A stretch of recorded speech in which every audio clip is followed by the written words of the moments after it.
Well, today we have a very special episode. We're here with David Swanson from worldbeyondwar.org. We're speaking to you from Moscow, Russia, where we're going to be here for a few weeks, talking to different experts, trying to get a feel on what's happening in this new Cold War or second Cold War. We've already spoken to a number of people. Vladimir Kozin, who's a high-level analyst for the Russian government and military. Yesterday we were with President Gorbachev. You've been running around with Russia Today. They've been interviewing you. Tell us first about World Beyond War, about your organization, your radio show, your activism, your books, and then let's talk about how you see U.S.-Russia relations today. Yeah, well, thank you. World Beyond War, which the website is worldbeyondwar.org, is a group that a number of us started up a few years ago that's been growing steadily, and we, for the first time, have hired more staff in addition to just me, and it's an attempt to create a movement that's focused on steps toward totally abolishing war, because it's sort of been lacking. We have great movements spring up against specific proposals for wars or new weapons or drone kills or the military budget each year, let's cut it back a little.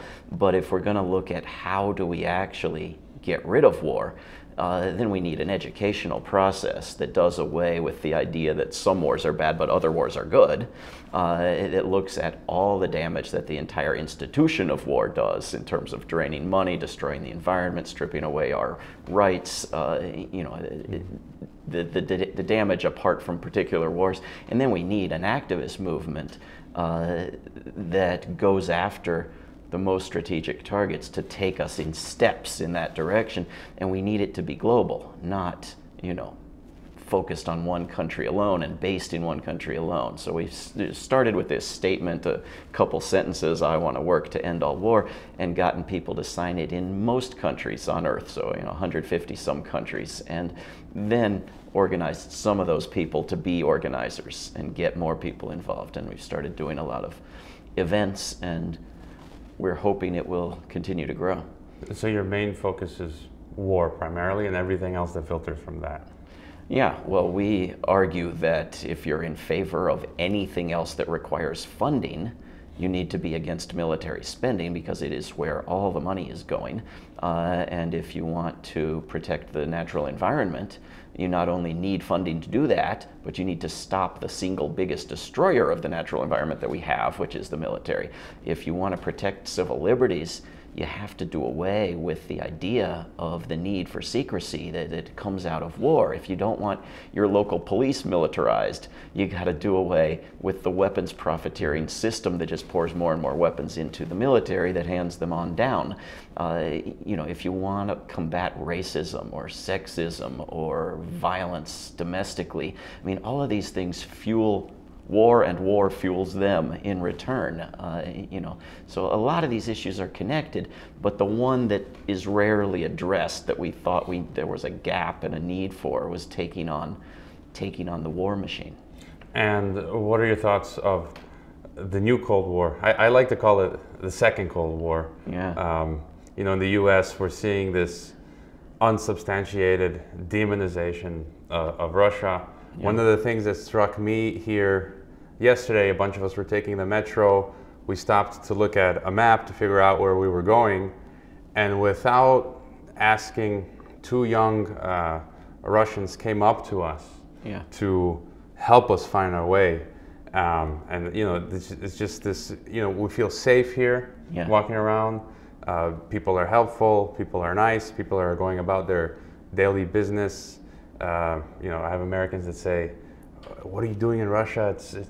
Aren't you scared?" And it's just a bit ridiculous. So, what are your thoughts? I think, this media obsession, unquestioning obsession with the Russian influencing of the U.S. election, which is stated as fact, even though they're talking about an investigation into it, they don't say alleged or potential or possible. It's like established as fact, has sort of morphed into, as you say, a demonization of anything tied to Russia. So if Trump has mafia connections, As long as they're U.S. mafia connections, hey, that's respectable. But if any ties to Russians, and so it's become any association with Russia or Russians in any way is somehow evil.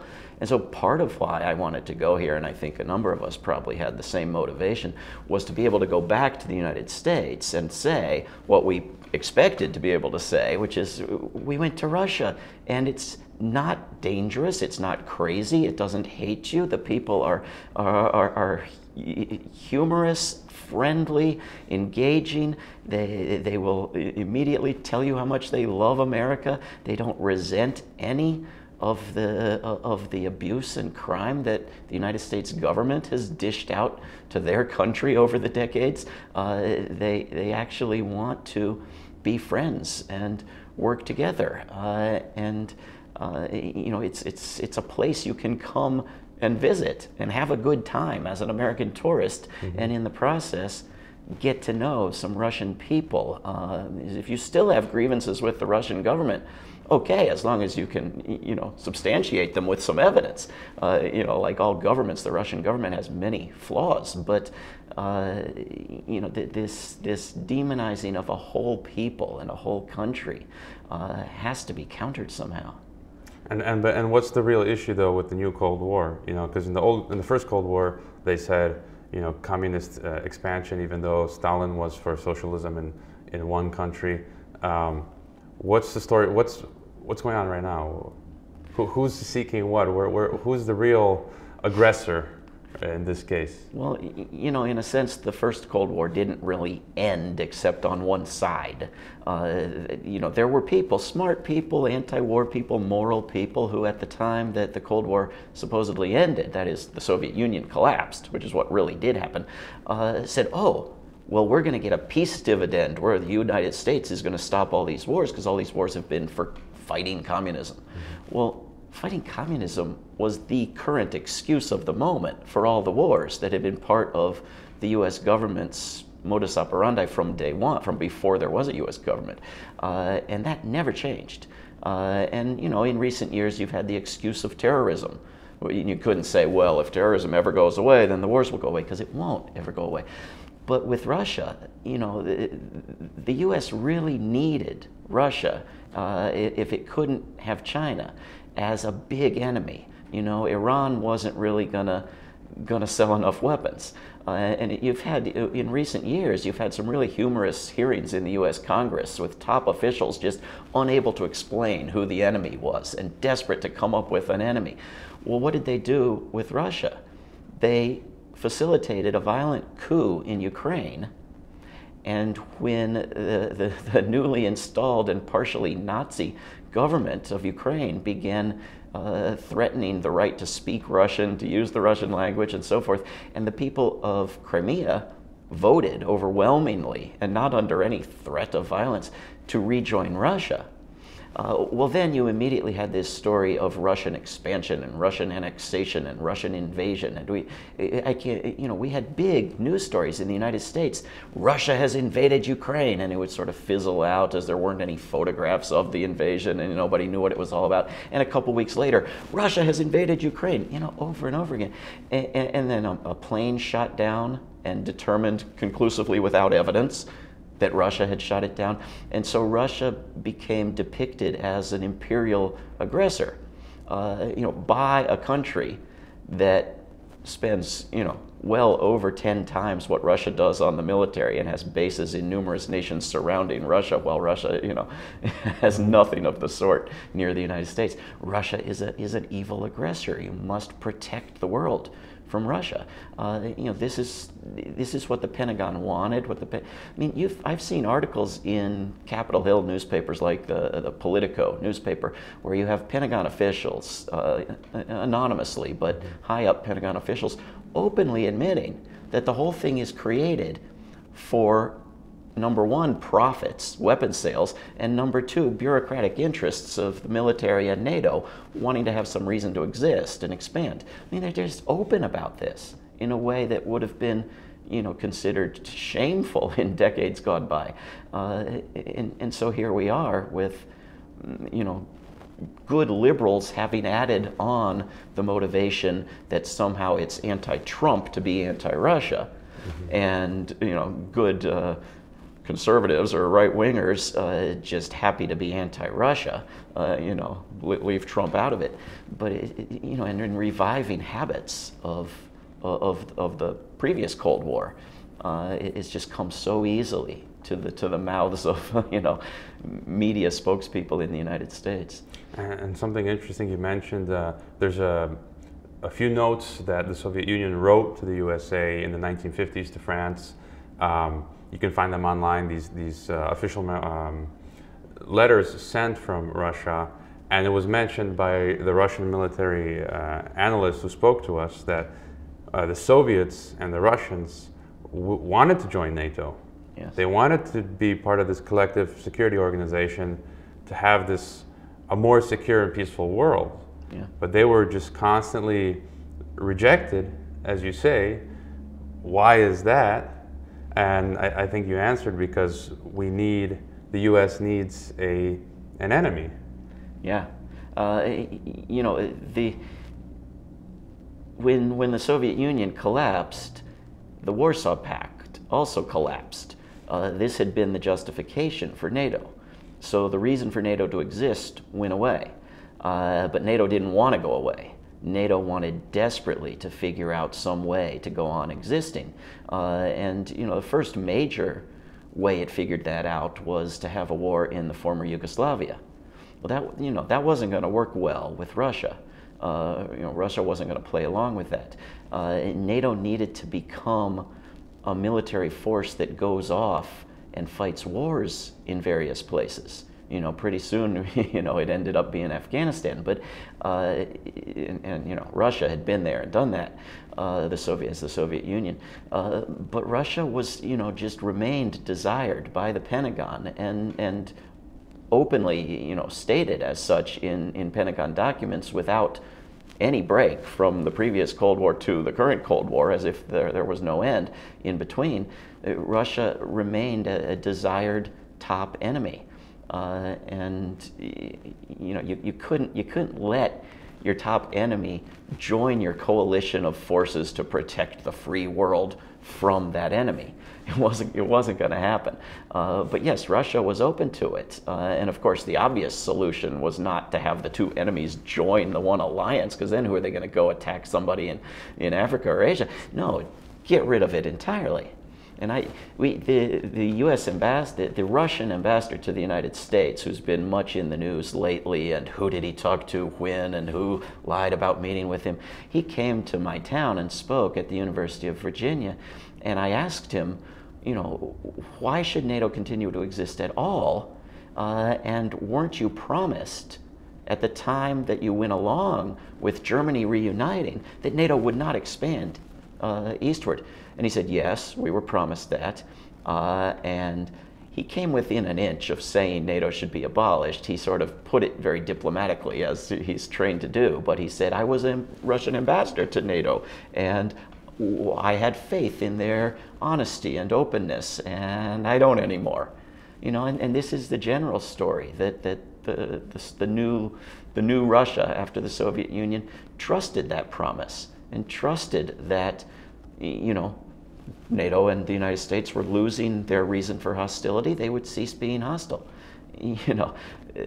Eisenhower had explained the motivation of profit. And we have Russian people we're meeting with here quoting Eisenhower at us. But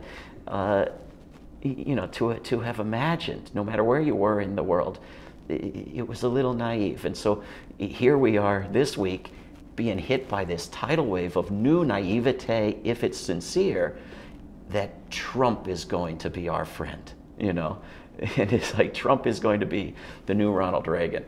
And we're reduced to explaining the relative intellectual superiority of Ronald Reagan, of all things. And they're telling us that Trump is a real man and a businessman, and we trust Trump. And I think they're trying to remain as optimistic as possible. Yes. Under the circumstances, yes, given what Trump had initially said. And then we have the deep state to factor in, just like with every presidency, it sprouts up. Yeah.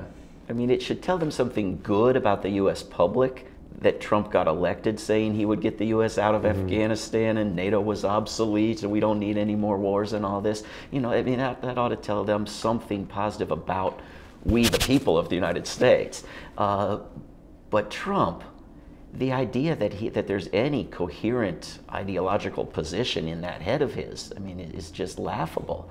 The idea that anything he says is something he's going to stand by and fight for is just ridiculous. You know, and he switches his position 180 degrees in the same conversation without any input, or after 2 minutes in the room with somebody who knows something about the topic. And so, yeah, I'm glad they hold out hope. Somebody should. But the idea that it's, you know, that Trump is ready to work with them, you know, that's not where we are. And what are some takeaways from this trip so far from you, and what are your thoughts on where we're going to go navigate? Where's this ship going to navigate of this new Cold War? Do you see it escalating? You see it going steadily as we've been so far? You know, I'm not as good at predictions as I am at agitating for the outcome I want, but you know, Mikhail Gorbachev told us that things had been worse in the past. We can debate whether that was true, but he said when he first met with Reagan, the heads of the two countries, the two empires, hadn't met for 6 years. And when they met, Reagan's cabinet was against the meeting, and they walked out of it, he calling Reagan a dinosaur and Reagan calling him a communist. And, you know, but they kept meeting and they got somewhere. I think there was also a great deal of public pressure from both sides and around the world for those meetings to happen and disarmament to happen. It wasn't just the personalities and the specific jokes they told in the room that determined that outcome. And so I think we have to build public pressure for disarmament. And, you know, one way to look at Trump is let's figure out a way to get the media to like him for avoiding a war with North Korea or Russia, even if he's the one who provoked the, you know, the steps toward war in the first place. Because thus far the media has only given him the love he lives off when he's bombed something. Or do we get Trump out of there? Because there's never been a president more worthy of impeachment. Well, I'm just curious, based on what a lot of people talk about impeachment of Trump, based on what though? I'm just curious. Well, some groups I work with set up a website at impeachdonaldtrumpnow.org on the day he was inaugurated, laying out the case that he was violating a couple of different sections of the U.S. Constitution in his business and financial dealings that got him, on the one hand, favors from U.S. states and the federal government itself, and on the other hand, favors from foreign governments, or even the possibility, even the appearance of the possibility of such favors was forbidden in the Constitution, you know, as problematic for the loyalty and the interests of an elected official, especially a president. But then, you know, the impeachable offenses started piling up. He unconstitutionally tried to ban Muslims and said as much, and a court overturned it and he changed a few words and reinstated it. This is someone who was elected in an incredibly corrupt process, who threatened violence against voters, who fought the counting of ballots in every court case he could get at, who was, you know, who threatened to lock up his opponent, was given an incredibly unfair media coverage that gave him the nomination, that had the assistance of Republican secretaries of state in numerous states stripping people from the voting rolls because they appeared to be African American. I mean, endless reasons why that election is actually illegitimate. They have nothing to do with Russia. Then, you know, if you go through the dozens of crimes and abuses before he became president, which are impeachable, and since he's become president, including numerous illegal wars and threats of war and bombing campaigns, you know, the problem, of course, is that the only thing that interests the Democrats in Washington, D.C. is the Russia story. And so you have, you know, a story that may or may not have anything underneath it, which means even if you went for that impeachment, which risks creating hostility with a nuclear-armed government as a byproduct, you might get him acquitted in the Senate. And if you keep pushing him and you make impeachment part of pushing him to be hostile toward Russia, is the worst thing you can possibly do. But well, right, because that could backfire, because as a way to distract from the impeachment, he could start a war. He could start a war with Bill Russia. Clinton Right. in the 90s with his impeachment process. So, but we're between a rock and a hard place, because here he is willfully and intentionally destroying the Earth's climate, which is going to kill us a little more slowly. Donald Trump signed a public letter to President Obama saying, if you do not act now, the climate of the Earth is in danger. You must, and now he's president and undoing the tiny steps that Obama took. This is a crime prosecutable now as a crime against humanity in the International Criminal Court, much less an impeachable offense. Let's get back a little bit to the main theme, which was the new Cold War with Russia. Yeah. And one theme that I gathered was Gorbachev said, and the other military expert Kozin said, and what are your thoughts or suggestions, that the first steps that we need to take are to organize a summit between the United States and Russia, and to talk primarily first about the military, the problems between us regarding the broken nuclear treaties and the military issues. Would you agree with that, or would you add anything? I think what Kozin said was that it should be exclusively on the topic of disarmament. And I think that's importantly narrower than all things military. I don't want Trump and Putin getting in a room and putting together a joint plan to destroy ISIS or something of the sort. I want Trump and Putin getting in a room and putting together a plan to start eliminating nuclear weapons. Kozin gave us a list of 16 steps, and he added a 17th that wasn't on his list because it's in the news, which was declaring no first strike. But his second step, number one on his prepared list, was to get these missile bases out of Romania and the one being constructed in Poland, which are on the border of Russia, which you'll recall until just recently, and even still in some cases, the U.S. government pretended was a defense against Iran, despite it not having anything to defend against. They're sort of open now, as Russia always knew, that these are aimed at Russia. We have to have these two governments, whether it's the presidents or committees or a special commission, but we have to have these two powers talking together about, scaling back these missiles on hair trigger alert, these nukes ready to destroy the world, the potential for a flock of geese or a weather balloon or a drunk personnel to create absolute apocalypse is crazy. It's in many ways more dangerous than the last Cold War, because there's no movement pushing back against it, little awareness of it, and poorer maintenance and supervision of the weapons involved, and proliferation to numerous countries. You've got 9 countries now, and many more looking, like Saudi Arabia, as if it doesn't have any source of fuel, looking at getting nuclear power so that it can be a step away from getting nuclear weapons. And Kozin himself admitting that's what Saudi Arabia is doing, but saying spreading nuclear power is just fine, no problem. So, we have to get a radically different approach to nuclear weapons, which the non-nuclear nations are leading on now, not Russia and the United States, and nuclear power as well. All right, and any final thoughts you'd like to leave us with? World Beyond War, New Cold War, activism. Well, I expect I will learn a great deal more in the coming days before we leave Russia, and I would recommend highly to people, particularly people in the United States, that they come here and they come to Iran and they come to North Korea. You can safely go as a tourist to North Korea. They're not going to lock you up for buying an ice cream.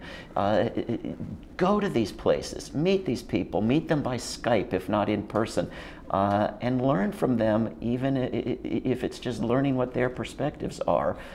Because I study these topics and I read all day, and yet just coming here in person, we've been here, what, 3 days, and I've learned an incredible amount. All right, and your website is worldbeyondwar.org. You've got a book, you've got a radio show. I have a radio show called Talk Nation Radio. I didn't put that nation word in there. I don't like nations, but it's at talknationradio.org and davidswanson.org, and I've got lots of books you can find there too. And you give speeches, you create petitions, and you're all over the place. Yeah, and I work for a group called rootsaction.org, and we do a lot of petitions and email actions and so forth. All right, well, thanks for this chat, for your work, and we're going to continue investigating here in Russia. Sounds good. Thanks. All right, thanks.